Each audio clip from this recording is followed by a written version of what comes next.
So today I'm going to be talking about revolution and protest and the effects social media has on this.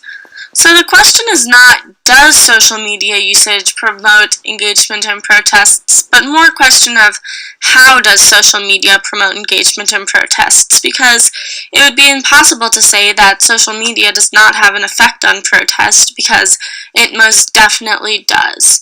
So in order to completely understand how social media usage can promote engagement and protest, how exactly social media functions in protesting times. So basically, social media serves as a source for up-to-the-minute news. Basically, users are able to tweet live videos and photos of protests as they're happening, which causes many users of social media to gain instant access to what is going on in a protest many times before this information is even televised on a traditional news outlet.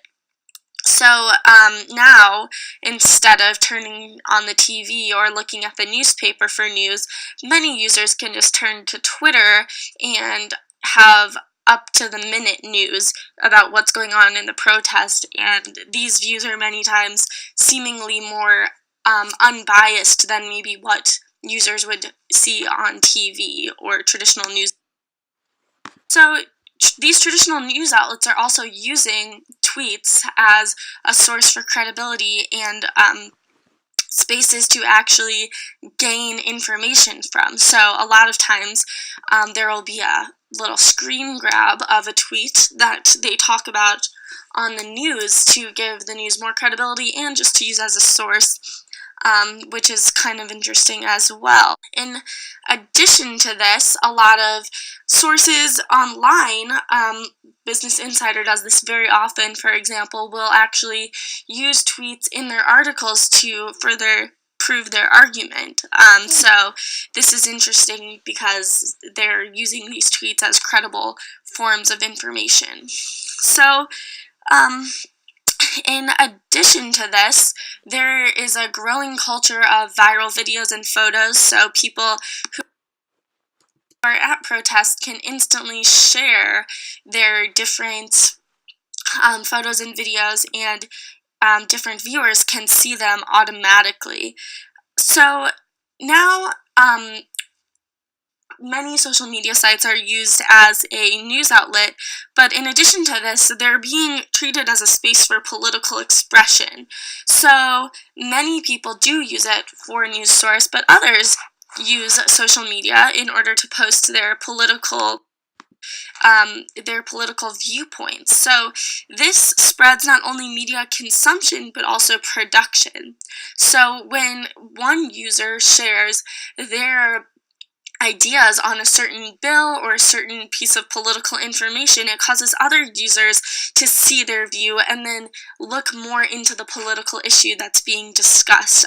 So the amount of users, many people who would normally be uninvolved in politics are able to share, read, and form their own opinions about politics because of what they're seeing on social media sites. And many people use social media, Twitter, Facebook, anything, as just a huge way of sharing their political views, learning about politics. Even if that isn't their main intention, a lot of people get sucked into it, and that starts to be something it's used for. So in addition to this, we see this chart of how many people use social media and how many people engage in politics, and we see a positive relationship in the two, which is very interesting as well. So in addition to sharing political views, these political views are then giving people more of an incentive to become part of protests. So there's also a space to organize. So people are connected over a lot of wide spaces, and there's a really easy way to post updates on protests, where people should meet, where they need to go, what they need to bring, the plan of action. It's just much easier to organize if it's all in one space with all users at once being able to see this information.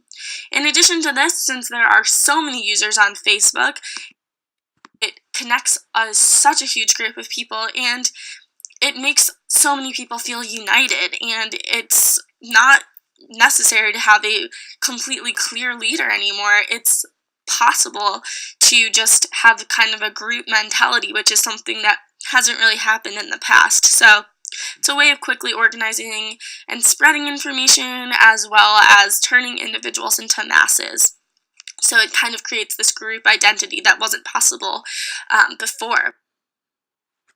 So historically, the printing press is the earliest form of media that's been used to circulate ideas that have led to protest and revolution. So this use of media for spreading political information and facilitate protests is not a new idea at all. So it just spreads production and consumption of media. And media, it really has just always been used to spread ideas. So this is not a new idea at all.